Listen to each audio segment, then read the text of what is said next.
Hello, my name is Christina, and in this video we're going to talk about how to combat negative thought. In the previous video we actually went over and discussed toxic thinking patterns and kind of habitual, repetitive patterns of thinking that kind of keep us and our lives in a certain train. In this video we're going to talk more about the specific and individual negative thoughts kind of as they come.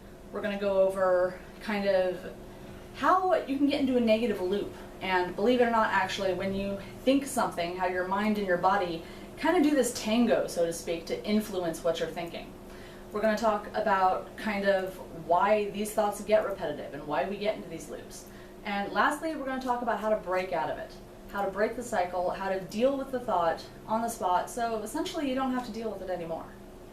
So, without further ado, let's get into that inner monologue. That little inner monologue that kind of directs, instructs, and basically interprets our lives. That little voice that talks to us and narrates everything that we do. This may seem a little weird, but that inner voice is actually a mirror. That inner voice is actually a reflection of your own personal, of my own personal, and our own personal beliefs. Now that can seem a little weird. I know that, I'm thinking about myself, but I'm thinking about my friends, my family, I'm thinking about my job, I'm thinking about what's going on in the world. Because we think about these exterior things, however we think of them from a filter of what we know and how we experience, that little voice inside of our head. If we go with me for a minute, that little voice is a mirror, that little voice is a reflection. Now when we have a negative thought, like an example, I'm stupid, I'm ugly, I'm not good enough, I'm not smart enough, whatever it is. We all have them. When we have that negative thought, our body actually, our mind and our body, perceive that thought as a possible threat. And here's how that works. Meet the amygdala.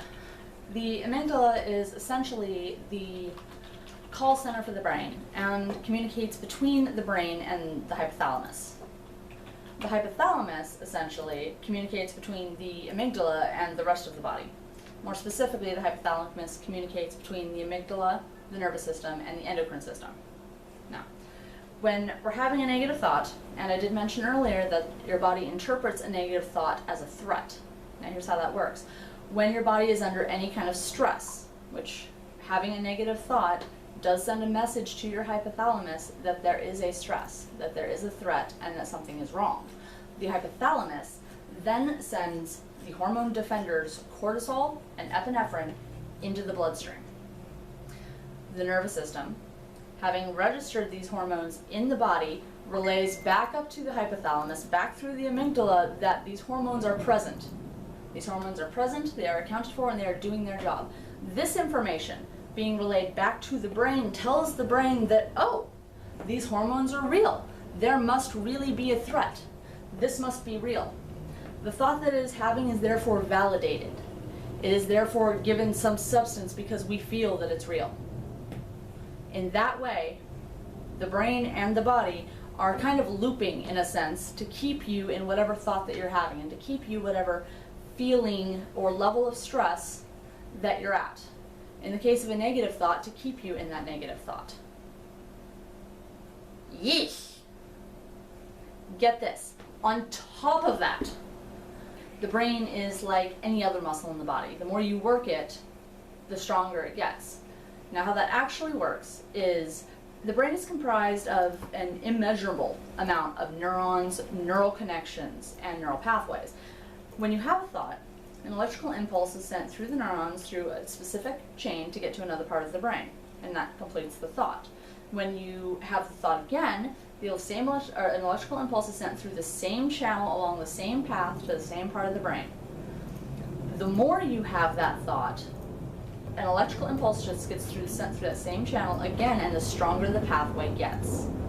The easier it becomes then to just have that thought again and again, because it's becoming muscle memory at this point in your mind. Okay, so what do you do about it? First thing you do, stop the train. Recognize that you're having a negative thought and stop yourself. Take a moment of quiet Go to your happy place.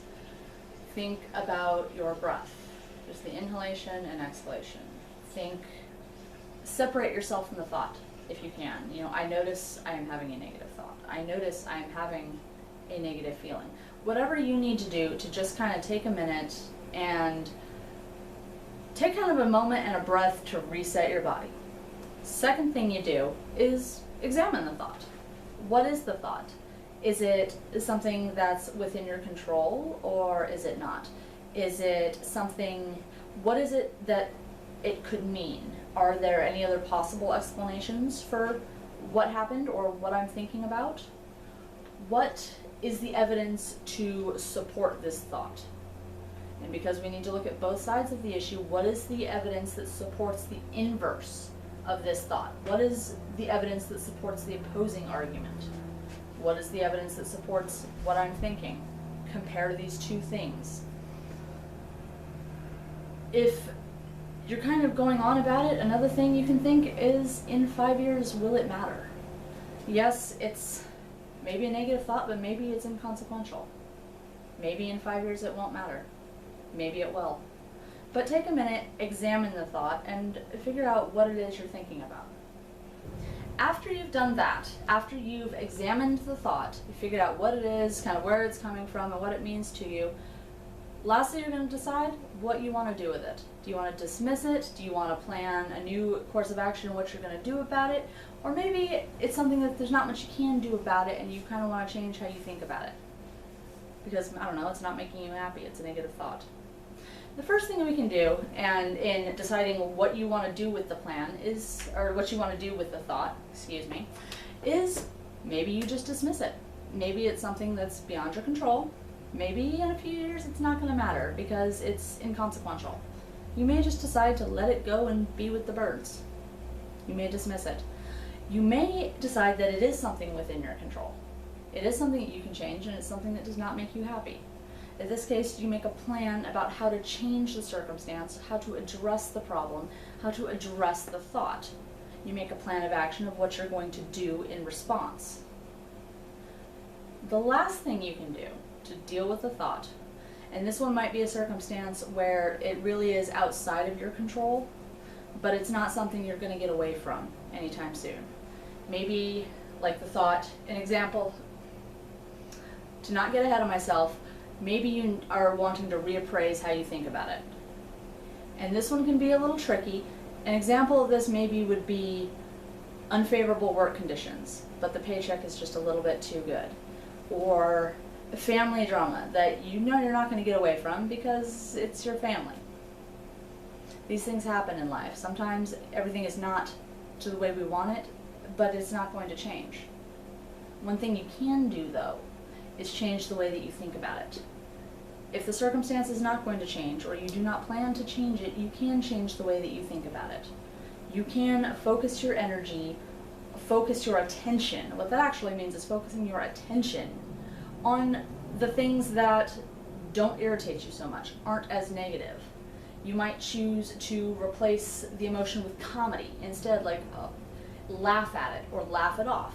You might choose to think, instead of my boss being overbearing, micromanaging, you might think, okay, very involved with the company, very specific, and focus on those little specifics that your boss wants as quickly as possible and get those done quickly and efficiently, and then focus on the better parts of your job and the parts that make you happy. And that's it. That's my video on how to combat negative thought. In this video, we discussed kind of the specific negative thought and how the brain and the body kind of influence each other to keep you thinking what you're thinking, but also how to deal with it and how to kind of break free from that pattern. So I'm kind of curious, what do you guys do? Is there anything I haven't talked about here that you guys kind of use to pull yourself out of a negative loop, or to pull your guys out of, or to pull yourselves out of a funk? I'd actually love to discuss it. If you want to leave it down in the comments below, and I look forward to talking to you soon. Take care, stay kind, and I'll talk to you in the next video. Meet the amygdala. The amygdala is essentially a